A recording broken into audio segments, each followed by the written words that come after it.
And with me now is a pair of CNN political commentators, Democratic strategist Maria Cardona and Republican strategist Alice Stewart. Maria, I want to start with you. Obviously, 2024 is the subtext of all of this. You're a Democrat. Did Biden show Democrats, actually, who may be some of the more skeptical people on this, that he has the juice for another run? Undoubtedly, Abby. I think that was one of the most important takeaways from last night's speech. Because if you were anyone, and you're right, including people in my own party who might have had misgivings about whether Joe Biden is up for a re-election fight, because it will be a fight, I think they came away last night saying, yes, absolutely, he is not only ready, but we should be enthusiastic about a Joe Biden re-election fight.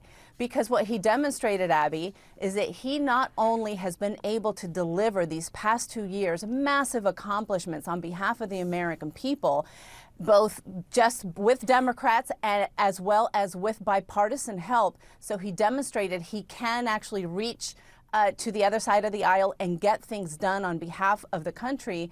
But he also demonstrated that moving forward, he still has plenty of fiery fight in him and plenty of ways to go about expanding those who are not just supporting him now, not just who supported him in 2020, not just who supported Democrats in 2022, but he wants to expand the pool of Americans by showing that he is fighting for everyone. We talked about how he did a lot to show blue-collar, working-class America that he is there for them. He talked about very specific issues. He talked about big, broad issues. He really showed that he is there from a substantive standpoint, and he was funny, and he was witty, and smart, and fiery, and really brought it to the Republicans and showed them what real leadership looks like.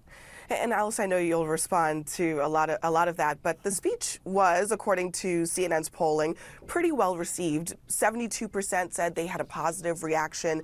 That's pretty much in line with the last few addresses that Biden has given. Obviously, more Democrats tend to tune in when it's a Democrat giving the State of the Union address. But from a Republican's perspective, are there things about a potential 2024 Biden run that Republicans should be nervous about? I mean, this is a man who has often been underestimated. Well, look, I mean, we can all acknowledge President Biden is a very friendly and folksy person. He was fiery last night, and when he gives a speech, it is received positively across the aisle.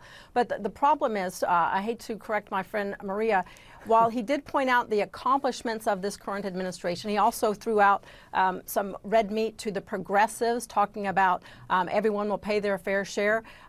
Just because the president says this does not make it so. We look at recent polls, ABC Washington Post poll, while the president touts great unemployment numbers and job creation, 40% of Americans don't feel they are financially better off than when he took office. And we see that he only has an approval rating around 40%, and 6 in 10 Democrats don't want to see him run for re-election. And I think Governor Sarah Huckabee Sanders and the GOP response speaks for a lot of Republicans who feel that she is the youngest governor in the country and he as the oldest president in American history.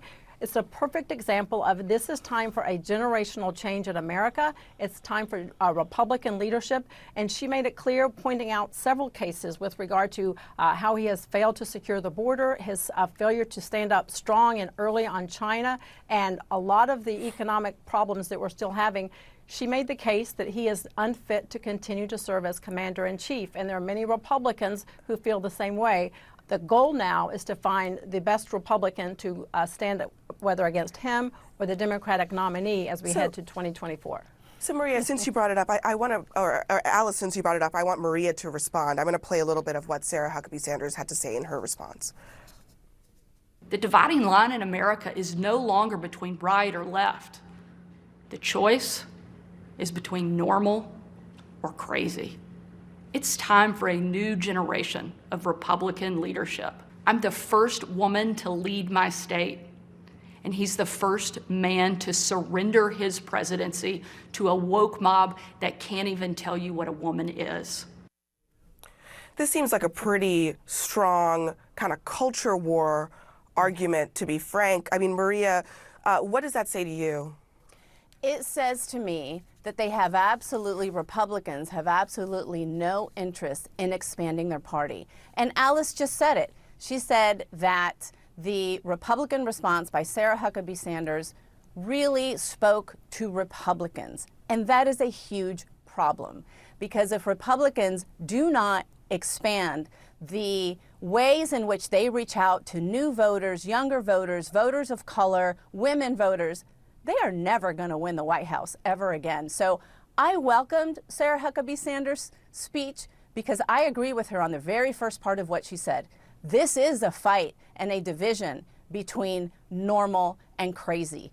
And she, as well as the unhinged, uncivil, rude, immature responses that Joe Biden got from the most extreme Republicans in Congress, showed exactly who was normal and who was crazy. Alice, I'll let you respond real quick. Go ahead. Yeah, just real quick. I've known Sarah for 20 years. I worked with her on her father's 2 presidential campaigns. I worked for her father in the governor's office. And I can say that she does have a good pulse of what is reflective of what not just Republicans, but all are feeling. And she made a very important point that the president's commitment to the far left agenda is not working. People do not want far right or far left. They want more of the middle. And she pointed out a very important aspect, that while the president was talking about resort fees and airline baggage fees, most Americans are worried about how they're going to pay for the cost of eggs and home heating fuel. Those are the issues that are really concerning Americans. I think, real quick, Alice, because we do have to go, but this kind of raises the question. I mean, in the room at the State of the Union last night, there was heckling on the Republican side. Does that not undermine the argument that Republicans are sort of the sober adults in the room when this is going on? Marjorie Taylor Greene there standing up screaming, you lie. That was childish and it was uncalled for. Look, the State of the Union is a time-honored tradition, and I agree with Congressman McCall. It should be treated with the utmost decorum and respect. And any of those that had a problem with what the president said, there's plenty of time after that speech and for many days to make your case to stand up to him. And I agree with what they had problems with his incorrectly stating that Republicans want to do away with Social Security and Medicare, and his talk about securing the border. Those are issues that he strictly got wrong. And I agree with their problems with this, and they're speaking out. They just went about it completely the wrong way. They demonstrated Alice, who was normal and who was crazy. Alice and Maria, always so good to have both of you on. Thank if you you want so much, more Abby. of these two, this dynamic duo, be sure to tune in to their weekly podcast. These two host together. Hot mics from left to right. I almost messed that up. Both of you, thank you so much. Always good to see Abby. you. Thanks, Abby.